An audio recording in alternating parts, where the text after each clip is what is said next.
All right, welcome to another edition of the Social Proof Podcast. I'm excited, of course, because I'm always excited when I get a chance to have conversations about business and success and people that are thriving. What I need you all to do, if you're watching this, please, please, please hit the like, hit the subscribe button. It actually costs you nothing to just support a page and support someone that you're enjoying information from. So it doesn't cost you anything. So just go on and hit that like button, man. Hit the subscribe button. We are actually streaming this live, so I need to see that chat litty. All right. So today we're about to have a strong conversation. With a gentleman that is no stranger to the Social Proof Podcast. This man has raised 8 point something million. I should just say millions because you don't know. I don't know when you're watching this. So by the time you're watching this, he'll have raised $100 million. So without further ado, let me bring in to the stage my brother, Isaac Hayes. What up, man? What's up, man? Man, I am incredible, bro. Like, I don't know if I'm doing as good as you, but I'm all right. I can't complain. You're doing great. Man, first off, congratulations on the expansion of the platform. Fanbase is going absolutely crazy. People are getting behind it. This was the vision. I mean, not the full vision, but people are supporting, right? Yeah, they're coming slowly but surely. The world's finding out. One user at a time. Yeah, man. So I guess kind of give us, for those maybe this is the first time they're seeing you, tell us a little bit about about Fanbase. Fanbase is a platform that I founded to allow every single person on the planet to have followers like they do on all the other platforms, plus subscribers. If you want to monetize your content, every user on the planet, everybody should be able to have subscribers. We're all content creators, so I founded that platform.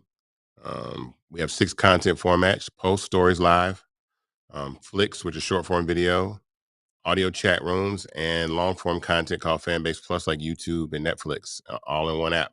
And it's a community of people. And we're just continuing to scale and build and grow in 2025.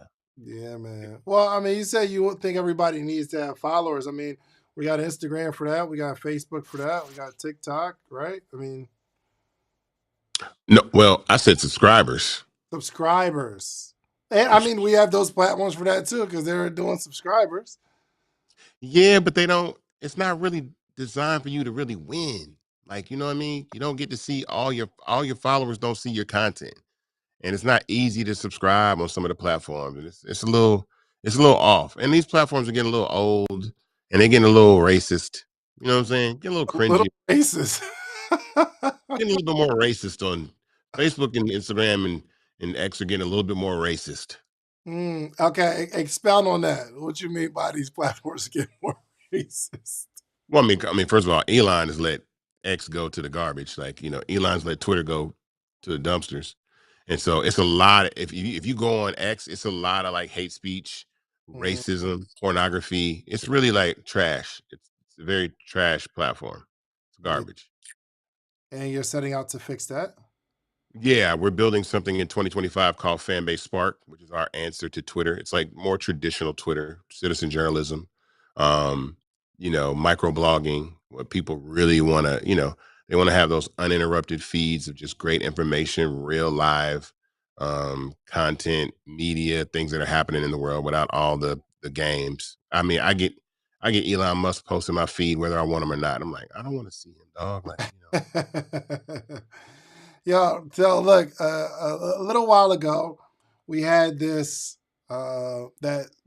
happening that threw America in a frenzy. TikTok went away for a couple hours, and I think it was a really, really good launching pad for Fanbase. Not launching, but I mean, since then we've seen the momentum and the value of people investing in Fanbase.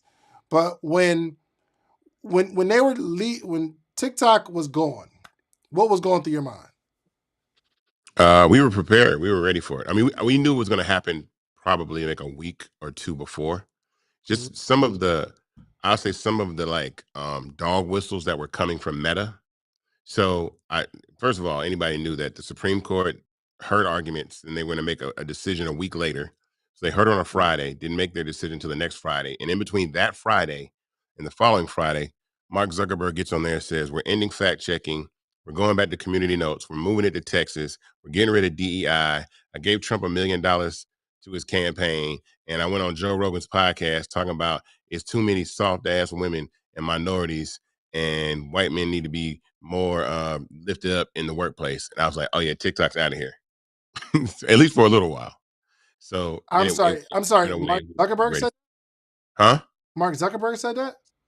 Oh yeah, he said a bunch of crazy. He said a bunch of crazy stuff on that Joe Rogan podcast. He was tripping. He said, "Hold on, because I need to go see that because I didn't see it." He said, "White men need to be more He lifted was up." just saying that like it's too much femininity in the workplace. It was, you have to see. He said a bunch of stuff, man. He ended like he's towing the line with the rest of the guys that are lining up with Trump, like Elon and them, and they're towing the line, and they're really, it's bad. You know what I'm saying? It's really terrible, especially when how much I think collectively the community of Facebook and Instagram are not just white men. You know what I mean? It's a whole bunch of people, on these platforms. So he kind of messed it up. But that honestly had just as much Meta's changes actually had just as much of an effect on fan base being successful as TikTok going down. People are just getting tired of these guys. I think they want to be supervillains, and everybody's like, go ahead and be supervillains. They want to be trillionaires and control satellites, and y'all go do that. Folks just want to use the internet. Right. So it went down. Obviously, you had an influx of people coming into fan base. When it came back up, were you kind of disappointed? No, because I mean it's still a temporary stay. It gives it till they have to come up with a decision with TikTok by April, Mm. right? I think it's April 15th or so. So TikTok might go away again. Um, because what the administration proposed is not what the law that was passed by Congress said. Meaning the law that was passed by Congress said that TikTok has to be acquired solely by the United States of America, Hmm. or by a company in the United States of America, or China must divest from ByteDance, which owns part of TikTok, and China said they're not doing that. So I don't understand in this 75 days that Trump has given them, if TikTok doesn't divest, and they're going away because TikTok's still not available in the App Store. You can't download TikTok. Oh, Matter of really? fact, you can't even make in-app purchases in TikTok right now because Oh, it's not wow. the app store to make those purchases. So if you're someone that has subscribers, if you're someone on TikTok and you got subscribers, can't nobody subscribe to you right now because the purchase to subscribe is not on that. It's not there. Oh, dang, that's crazy. So if you didn't have TikTok already, you can't download it right You now. can't download TikTok right now. Know that. I didn't know Yeah, that. it's not available on the app store. I'm having a conversation, and I'm going to be very careful as we have this conversation. I'm having a conversation with my friend Hmm. because I had to go get a COVID test for my wife, and the only place around was Target. So I was like, dang, I'm not supposed to go to Target. I was like, dang, but I need this COVID test. And I was like running late, and I was like, dang, do I gotta like go find a Walmart or something like that? But I do go into Target. They didn't Yeah, have what I wanted, so I left. You know what I mean? And I put my hoodie yeah. up. I put a mask on so you'll see me. But we started talking about, and I was on the phone with my boy. We started talking about DEI, and he said something, and he said, "I mean, if I was running the country, I would probably favor black people too." I said, "Well," and he was like, "Yo, well, can you blame the people that aren't black for favoring their people?" And I said, "Wow, this is an interesting conversation." I said, Hmm. if there was, if you were running, you're running a corporation, and it was the opposite way, where it's like diversity, equity, and inclusion actually meant you have to give more people that aren't like you opportunities and jobs, how comfortable would you be? He's like, yo, so I can't blame them. And I was like, dang, this is an interesting conversation. What are your thoughts on people favoring their people? I mean, obviously, we want, our reparations, but can you blame them? Yeah. Uh, well, the problem with that David, is that there's this thing called the Bill of Rights and the Hmm. Constitution. And in those documents over the course of, hundreds of years, they've been amended to start to be more inclusive of what the idea of what America is, right? Hmm. And so a country for all people. This real idea that everyone is equal, everyone has the same opportunity, and so on and so forth. That's what's written on the paper. Yeah. To be clear, that what's written on that paper, white supremacy is in direct contradiction to that. So the America as written, white supremacy cannot exist. And Yeah. so I think that the powers that be are fighting a losing battle.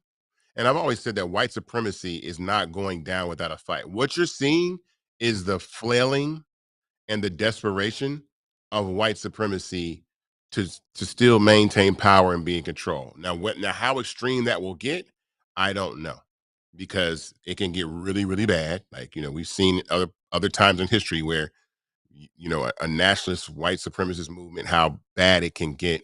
Or I think the people that already currently exist in this country will utilize their power collectively to vote and make change and create a more inclusive society, which is the best of what people could be. So I don't expect anything less. I expect it to get worse before I expect it to get better, but I do expect it to get better at some point. Yeah. And I would echo those sentiments too. I expect it, right? It's like you can't expect someone who has no connection to a group of people or the black community or understand what it's like to be black to have some sort of affinity and just give us favoritism, right? So I expect it. I don't like it, but what the thing that was like interesting when he said it, he was like, bruh, if the world was predominantly black and I was the president, I'm not creating no DEI for white people. I'm just not doing it. You know what I mean? Well, Or I'm not gonna like it. And I was like, man, this is. I think there's a conversation that deserves some. so I heard this stat maybe a couple of weeks ago, but do you know the total percentage of the global population that is considered white? It's a lot. It's like 80. No, No. no. The global population of people that are considered Oh, white oh, on the global population is 7%. wow. So white supremacy makes up 7% of the global population. Dang. What's the population in America? I think it's about 60, 68. Gotcha. It's My point is it's getting by 2030 it's supposed to be there's supposed to be less than half of the population of the country. The collective color of America, if you call it Asian community, Muslim community, black community, stuff like that, it's going to be the balance is supposed to shift, and that's what you're really seeing is the slipping of a white majority. Got it. Yeah. Well, so you're saying that white supremacy won't even exist? Oh no, white supremacy is always going to exist. I mean, there's always going to be people that are like, yo, this is our country. It's a little bit of it's j- there's a bit of hypocrisy that goes along with this, and a little bit of delusion, because it's very interesting for someone to say something belongs to them that they took from someone else. Mhm. You know what I'm saying? So it's like this is our country, and I'm like, well, nah, but cool, whatever. And so holding on, trying to take things or hold on to things that were never yours, it doesn't typically end well, or in one way, shape, or form. And so I don't know. I have no idea. I'll say this for me, for someone that cares a lot about democracy and inclusivity and stuff like that. I think what we're seeing right now for me is just like the everybody's taking their hands off the wheel because we had an election 90 days ago or so, and everybody was telling everybody what was going to happen. And I don't think people really understood. It's really weird to see the reactions of everybody right now that they're having about this current administration. Like, people are like panicking, and they were like, bruh, we told you this. And I think people thought that a second Trump term was going to be a little like the first. Okay, cool. No, this one is. This one is already different. You know what I'm saying? It's already off to a whole. It's it's way crazy. So, and people are like, "Where are all the black people marching for us?" I'm like, "Bro, we at home, we chilling, we did our part." Yeah, as you're building out fan base, are you going the direction of this is a black, or is this a for us by us company? Do you Mhm. go that angle of the marketing, or is it like I'm building something for everyone? Just so happens I'm black. It's always been I'm building something for everybody, and I happen to be black. The problem that always exists in those types of scenarios is that the media tries to do that. So if someone says like, if you start a company, like if somebody Asian starts an app, they're not going to say this app is for Asian creators or Latino creators or white creators. The media has a very slick way of saying when somebody black builds something, especially in the tech space or something like that, it's not necessarily culture. They try to say it's for black people. And Mm, so what that does is it makes all the other groups of people feel like they're not welcome, right? And they try to minimize what you're doing and what you're trying to scale, what we're doing, what we're trying to scale. So I just shake my head at it because like, dog, the platform, why would I put an app in 190 countries and territories, including places like, Poland and there's actually like there's people that have downloaded fan base there in Antarctica. I laugh, and it's probably like 3 or 4 people. But my point is that why would I put an app on the entire planet to say that it's only for black people? And that's not the truth. The balance has to come that the inequity that exists between what black culture provides to social media and mhm, the economic output that it gets. That is why it's important that it is black owned because you my point is that Mark Zuckerberg ends DEI and he does it wearing hip hop streetwear.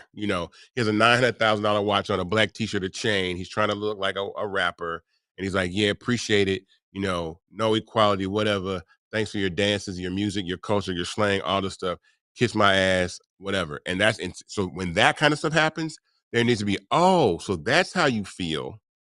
So we're gonna take our collective black asses over to Fanbase or to spill and put our attention over there because wherever we go, the party is popping. And I think that's the thing that and I hate to say this about us as a people. I hate to say this, David, but standing on business it's a great word, mhm. great phrase. But we are the least likely to stand on business. We Great don't stand for word. business. No, no, Why do we you don't stand on business at all. No.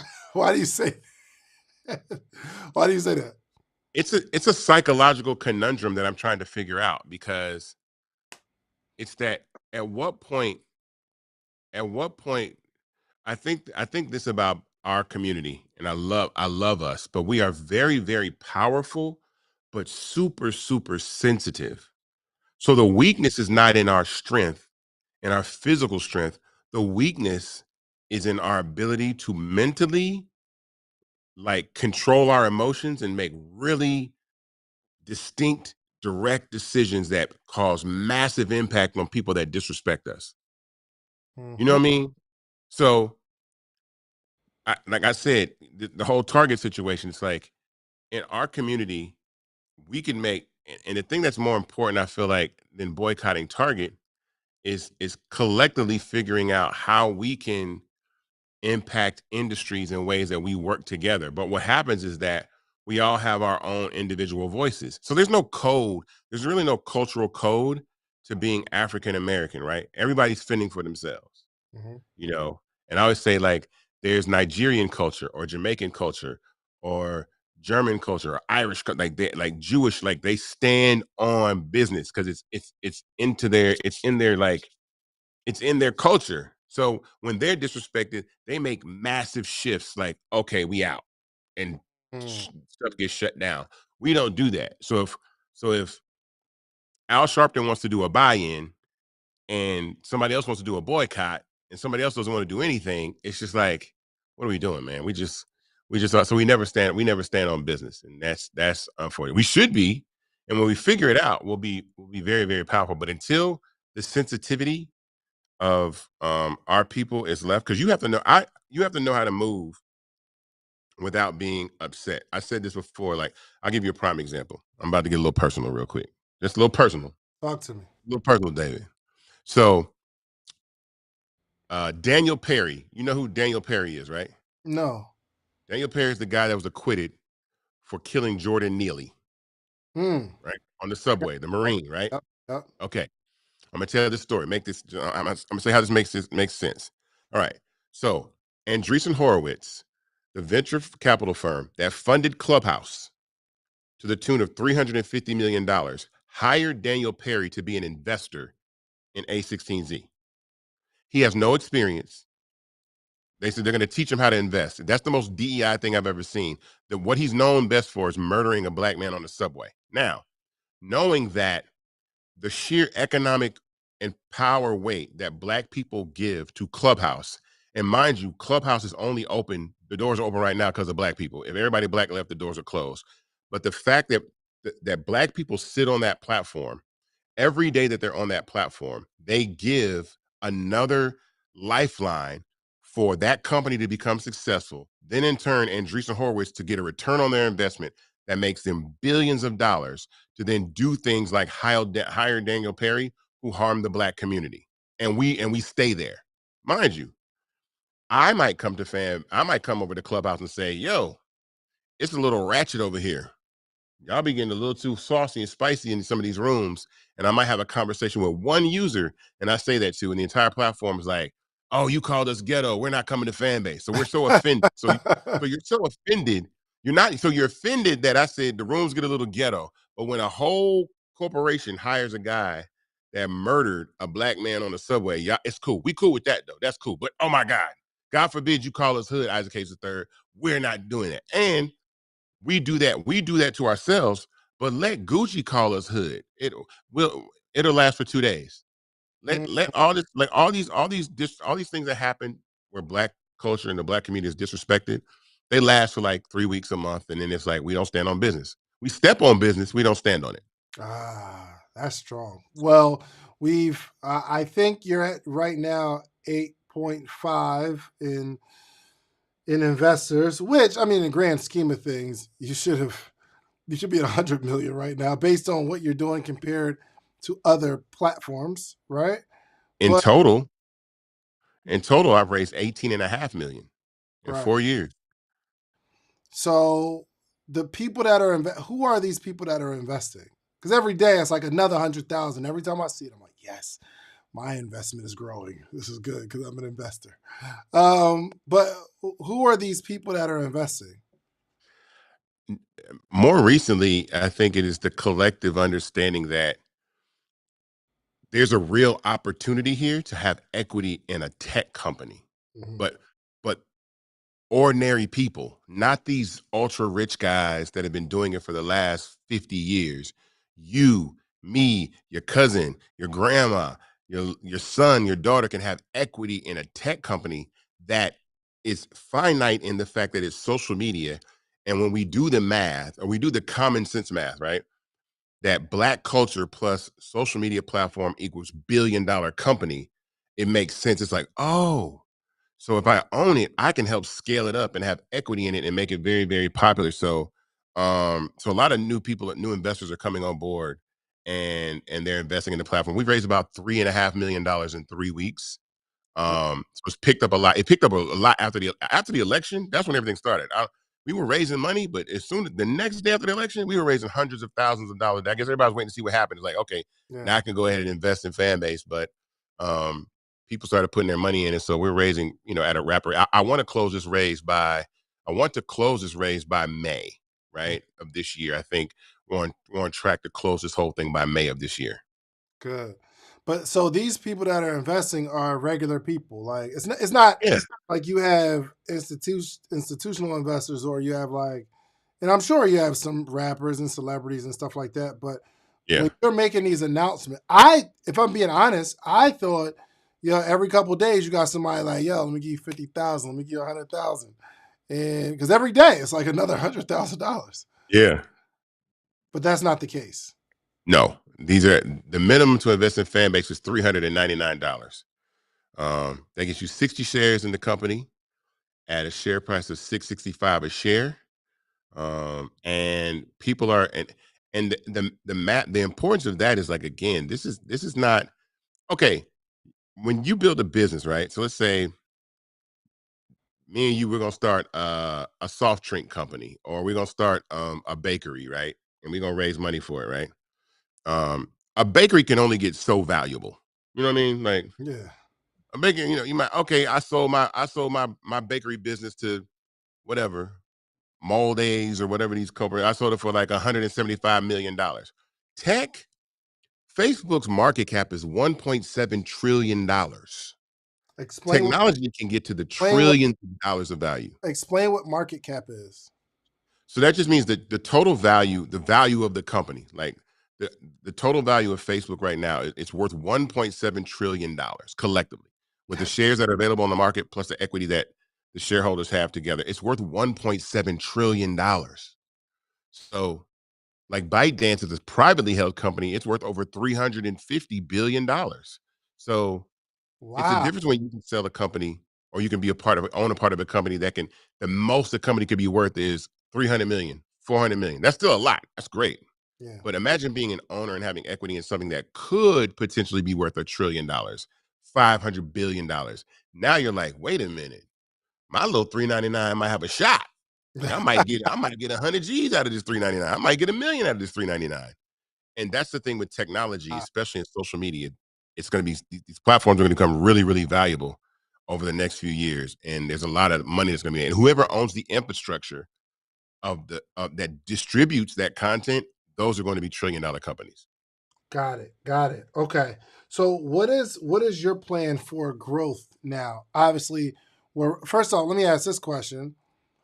What do we do with the money? So as you're raising this money, Mhm.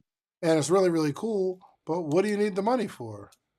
So capitalization is key for us because it makes us competitive.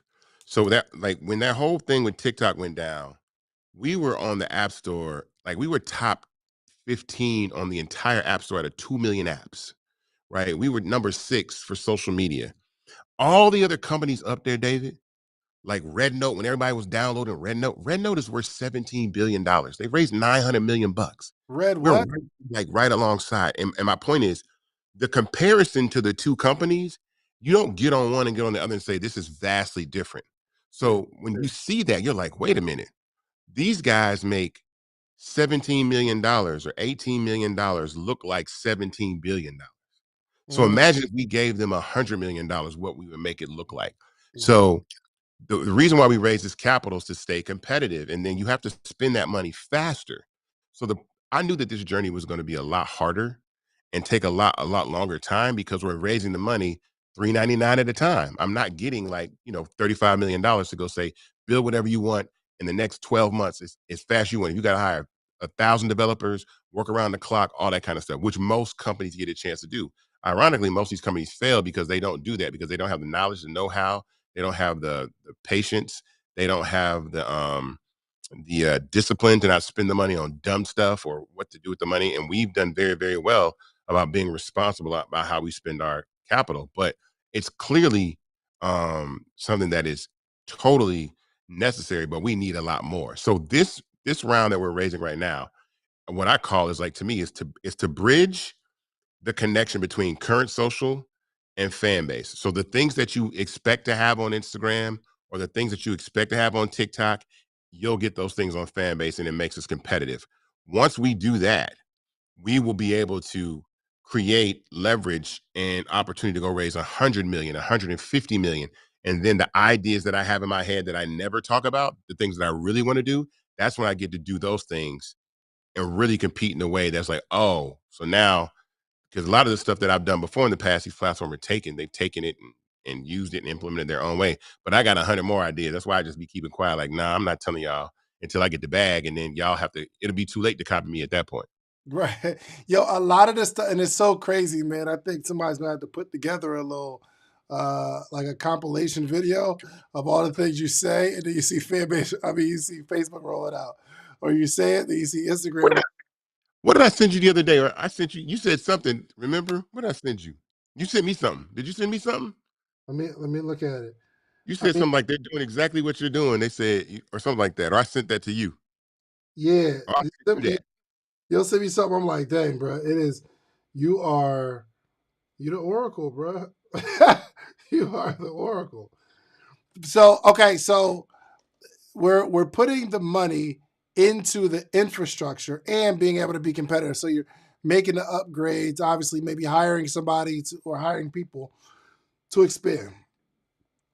At Yeah. what point? Because I don't see you do any marketing necessarily for Fanbase. Hmm. Hmm. At what and do you do marketing? I might have just missed it, but if not, Hmm. at what point do we start putting money into marketing? Okay. So this is a excellent question. I'm glad you asked this question. So data is a big part about how we function and build the company. So our data says that we Hold have on, let's take a quick break because there's somebody there are people asking like, how do I invest? So what's the website? Let's oh look, the let's okay look at to that invest in Fanbase, go to startengine.com/fanbase to invest. .com/fan. Fanbase. Let me. Yeah. I spelled that wrong. Startengine.com/fanbase. I spelled engine wrong, so that's great. Yeah. All right, so I'm gonna put this here. Wow, look at the screen. Can you see the screen? Yeah. It says Oh, I like that. startengine.com forward slash. Is Yeah. that correct? Yeah. Startengine.com/fanbase. Yeah. All right, cool.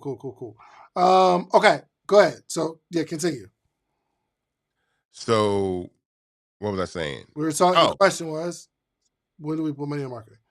so that is a big part of what we do. So we realize that as many people that come to the platform, retention has to be our primary focus. So retention is like when you come to the app, what things are there that make you stay, that are like, so it's kind of like if you were to go from one if you were to come from Instagram to Fanbase and you're expecting to have carousels and they're not there, or expecting the algorithm to function a way that's not there, you're more likely to go back to Instagram, right? Yeah, So before we market, why bring somebody into the app and spend millions of dollars to bring people to an app until we address the retention points that we want to keep people in the platform that are comfortable and loving. And again, we have over 600,000 monthly active users. Like people are staying in the platform, they're using it, but there's way more to get. So once you get that retention really, really, really hot, then you turn on the marketing because you know that whatever you market, those people are going to stay.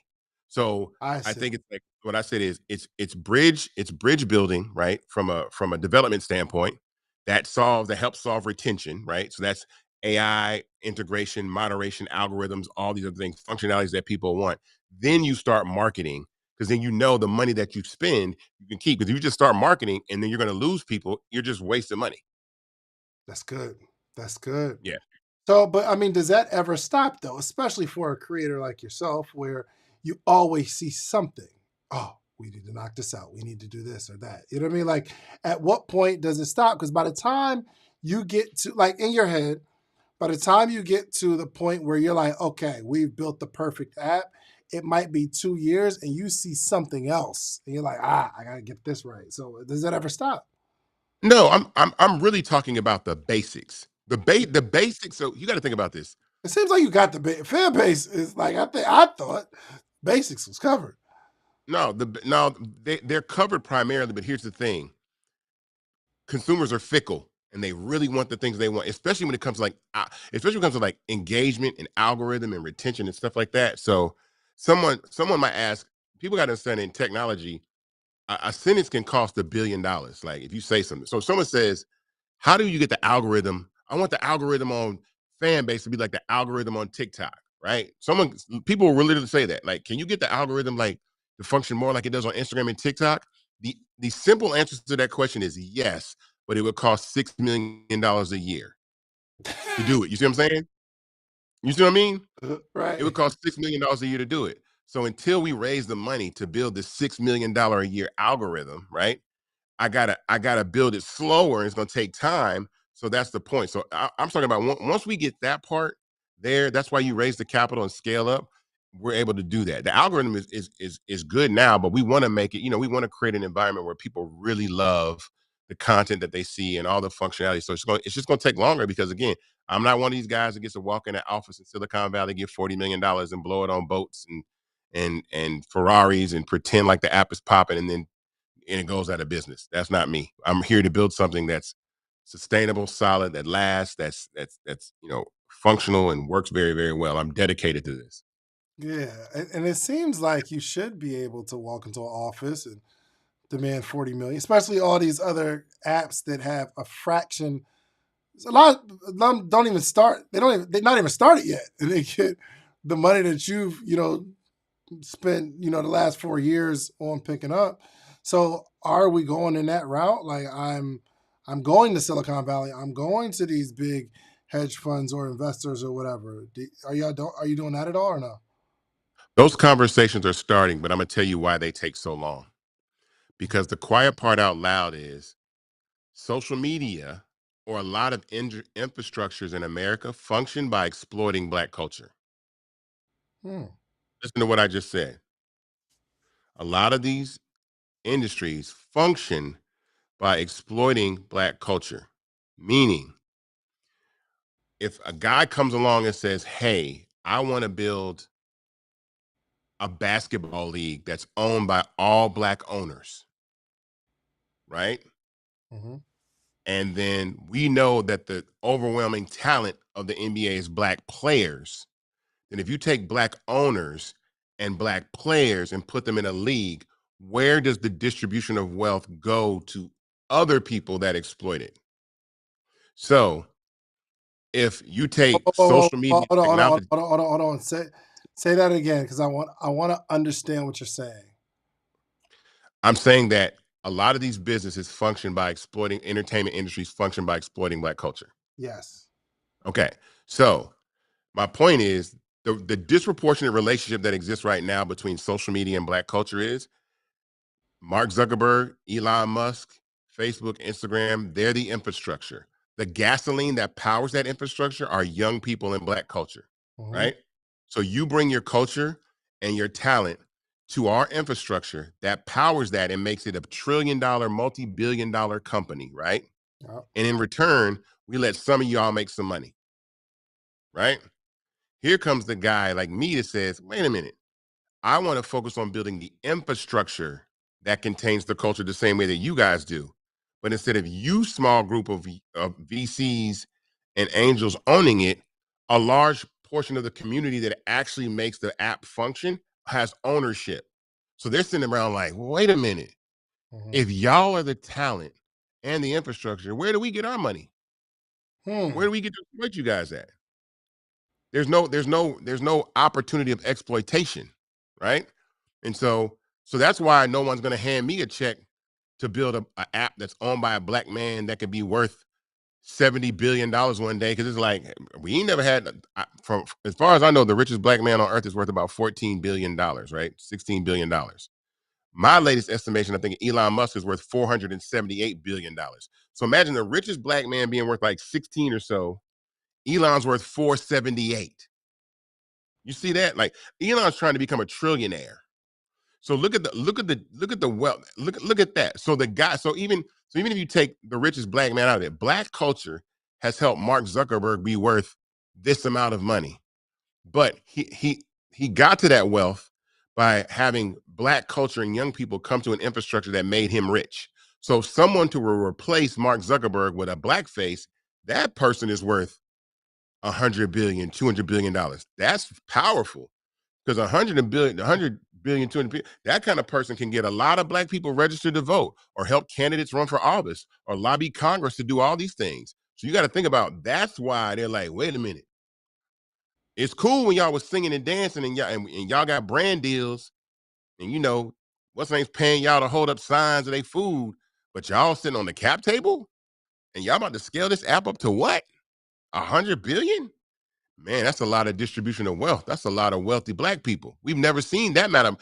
I guarantee you, you've never seen that amount of rich Black people ever in the history of the planet. If over 19,000 people own a social media platform potentially worth $160 billion, you ain't never seen that many rich Black people ever in your life. That's a Wow. whole level of. That's a whole nother level of rich Black people. I didn't. I never looked at you or the app in that way. I mean, we want to make some, you want to help your own, but I never really thought about it like that. So you're saying, as you're having these conversations, certain people don't want this app to grow, not because they care about you or your company, but they don't want to be responsible for the revolution of creating more black millionaires than any other company. Bruh. But you know the cool part about that? You know what I like about this though, David? Talk to me. The Africans have money, they invest. The Saudis have money, they invest. The Chinese have money, they invest. So Silicon Valley can say screw fan base. SoftBank, hello. You know what I'm saying? Like it's cool. So money's global, so it doesn't. That's the point why. That's why I remain independent for so long. That's why I built this company with my own money and stayed away from that. I don't have a board. I don't have a board. But I'm so are you saying you're going after these investors, but you feel the reservation, or you have some sort of idea how it's going to go, so you don't even start taking that route of taking your deck and your investor kit and all that kind of stuff to these institutional investors? well. For one, I know that what the deal is already going to be. So again, I take what I knew in music. I take what I know in music and apply it to social media, and I hope it makes sense to the people that are listening. I'm talented, right? If I walk into like Universal Republic right now, I'm like, hey guys, I can sing, I can dance, I can rap. Cool. I want a record deal to expand my talent and be famous. You know what Atlantic Records are gonna say? Or what you know what Universal is gonna say? Okay, here, we'll give you $250,000, but we want 7 albums from you. We want 50% of your touring. We want 50% of your publishing for the next 10 or 15 years. And I take that deal and I blow up and everybody getting paid with me and I like boom, right? So the same way happens in tech. If I go to VCs without any leverage, when they look like we're the only reason you're able to build what you're able to build because we're providing the capital to do it. When they look at you like that, that's when they get to slide you the term sheet that has the crazy deal on it, where they get to vote you out of the company and tell you what to do and all that kind of stuff. That's why putting $200,000 of your own money up to start a company is some ballsy shit to do, which is what I did. But it allowed me to keep equity in the company, allowed me to keep, probably 25% more equity in the company that I would have had to give up if I didn't have that $200,000 myself. So the more successful fan base is without venture capital, the more leverage we have against venture capital. You see what I'm saying? Got it. So So, okay. so it's So like blowing up. It's like blowing up on the charts and not having a record deal. So this is what I said. So when Fanbase was number 6 on the App Store for social media, my phone started to ring. My point is, and when Fanbase gets to number 1, so imagine being number 1 on the App Store and you ain't got a deal with nobody. You're not signed to any venture capital firm. mhm. That means they're all calling like, how much you want?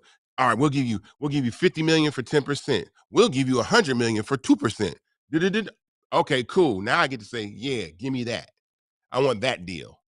Got I'm taking the cash money deal. I'm taking the 90-10 deal on it. my publishing, my masters, all that. I want that deal. That's the deal that I want. So I understand. So you have a strong belief that you can go get 30, 40, 50 million right now, but at what cost? So you don't, until you get the leverage, you're saying, I don't even want to entertain those conversations. Yeah, because here's the thing. I like to simplify things as best as I can. I call it like I'm trying to like common sense math, right? And anybody that's watching this or hears this or whatever, you just tell me if this make. I'll ask you, does this make common sense? Do you believe in some broad sense of the word, some broad, very broad sense of the word, um, social media platform plus youth and black culture equals $1 billion app? Yeah, absolutely. Okay, so that's simple for you to understand, right? Yeah. Cool. So since we know that, then it's pretty simple math. That means, okay, we know black culture and young people, but who owns the infrastructure?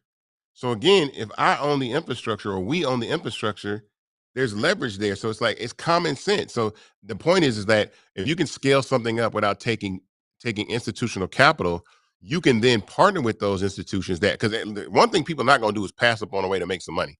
I don't care if you're black or not. For sure. Once the app gets too big, see, I always said this. There's gonna be a beat 'em phase in fan base, and there's gonna be a join 'em phase. And I've been seeing the beat 'em phase. I've seen A16Z give $35 million to a platform called Fan House, and they go out of business in 18 months. They're Mm, trying to beat. I've seen Dispo. I've seen what's the other one? It's a bunch of little content creator apps that come out, and they all go away. And that's all the beat 'em phase, and we're still here. Sooner or later, be like, all right, join him. He got us. Like, come on, man, you got it. We couldn't take you out. Here's yeah, the cash. Just go do what you got to do, man. I And love that's the point. I love it. So, I mean, we don't know what's going to happen until later as we come to a close. But are you saying that Isaac Hayes, would not sell to ever for any amount that would allow this app to be not majority black owned? Because No, that kills the whole play, right? no, I'm not saying that at all. I'm saying that the overall the overall businesses are built to be sold, Mm-hmm. right? In some way, shape, or form. They're either acquired by another company, or when a company goes public, like any company that's public on the stock market, they sold. That Mm-hmm. you're selling shares to the general public. So that's still selling the company. Oh So yeah. if Fanbase were ever to go public, I'm selling the company.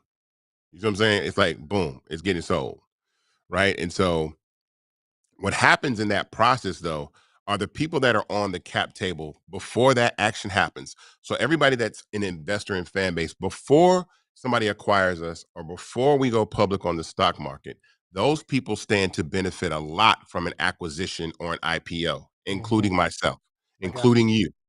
So I would stand here and say, I would proudly sell Fanbase at some astronomical number, right? That is way more than what it is worth today. Knowing that I would be selling something to somebody that may not look like me, but on the back end, there's 19,000 people that are mostly African American that are about to make 250,000, 3 million, 13 million, I like it. 75 million. To know that we exit, and then now what's the next thing we're gonna go build? I would proudly sell Fanbase to do that. Absolutely. I know it'll hurt the users, but y'all don't understand. The early investors, those African American people, it will be the largest distribution of wealth to black people in the history of this country ever. It would be like, oh, okay, BET was the first one. When Bob Johnson sold BET, he made the most millionaires ever. I always say I want to obliterate that record. I don't know how many millionaires he made. I want to make 10,000 millionaires. So And most, how did that happen? He had a bunch of black yeah, investors. 'cause a bunch of people were invested in BET, and then when he sold it to Viacom, everybody cashed out. So cashing out is like that's acquisitions where you get your bread. You know what I'm saying? So that's where you get the money. And so we got to understand that, or even look, even if the company goes public on the stock market, everybody that sits on the cap table can sell all their shares the day it goes public. Like we get off right here. This is the floor I get off on. Public floor, I'm out. Some people hold on to their shares, and then that's when that's when you can see your money go up and down, right? It can fluctuate and drop and all that. That's a little volatile. That retail, but when people are like, "Oh, Nas exits Ring, Nas exits Pill Pack, Snoop Dogg exits Robinhood, and all that, and Coinbase and all that," see, that's that where we invest and then we sit on this company for 10 months. Shout out to my boy John Gossier. If y'all don't know who John Gossier is, John Gossier had a company called Audigent. John had been invested in this company for a decade at least, 10 years. Experian just acquired Audigent, and John got a 9-figure exit. Oof. You see what I'm saying? Mm, You I see what I'm like. saying? Listen. The mission is clear. I understand now. As a case of third, I get I'm sorry, eight figure exit, not nine. That'd be really a lot of money. Eight figure exit. it. Isaac Hayes, man, I appreciate it, man. Thank you. Did we miss anything? We covered a lot. There's always a lot. I just gotta just keep checking in with you every so often, just to, Look, I man. Look, I tell everybody, go invest. Go look. I say this all the time, man. I don't want to be me and you. Me and you don't want to be sitting in some ultra lavish yacht somewhere 10 years from now. Like we told them to invest in Fanbase, David. They didn't listen to us. we told them, Yo, like we told them, it's right here. my We had investment this is it? conversation. So I say, look, in the off chance that we're right, you might want to go invest for $3.99 and grab you some shares of Fanbase. You just might want to. There it is. Listen, family, go to startengine.com/fanbase. What round is this right now? This is our fourth equity crowdfunding. I raised 10 million in 3 previous rounds. This is a $17 million round that's going to give us the rocket fuel to catch these big boys, and then that's when we raise 9 figures. Yeah, I don't remember when I did it, but am I on the third or fourth round? I think you're on round. No, you're not in round 4. You might be in round 2 or 3. That's all right there. That's all right. Yeah, yeah. All right, man. Thank you so much. Listen, man, go to startengine.com/fanbase. Yeah, I guess you can close this out with how you want them to connect and what they should be doing right now. Yeah. Go to startengine.com/fanbase. Download Fanbase. Create a profile. Migrate your Instagram content.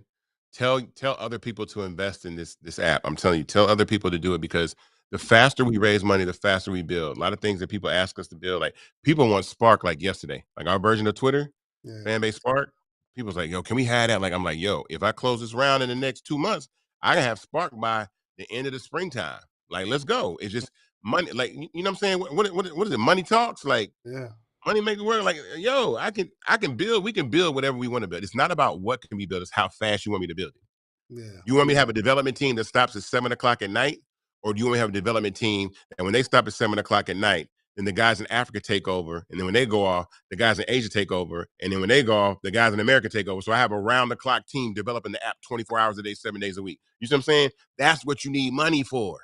I love it, bro. This conversation inspired me to go harder. Like, and I need to see for my own business, my own brand, how I can make an impact in the world, not just in our community. So, man, thank you so much, man. I appreciate you coming on. Yeah, man, we gotta have more conversations because this is just the stuff.